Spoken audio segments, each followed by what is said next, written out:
All right, this is the beginning of the Dark Horse ConnectWise Control remote access portal and how to connect to it. So step one is to go to darkhorseportal.com. When you hit enter, you'll be taken to this page here.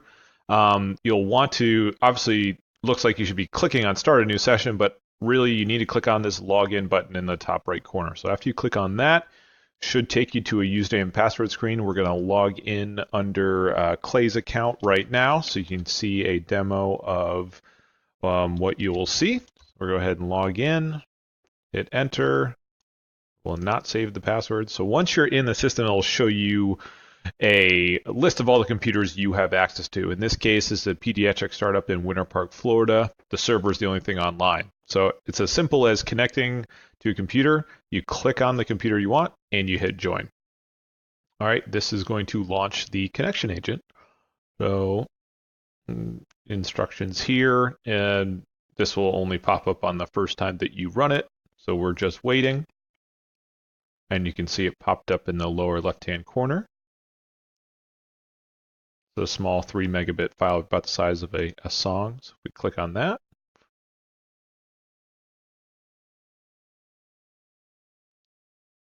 again, you'll see this on the first time you launch this. It's actually doing an update right now, so it's simulating a first launch here for me.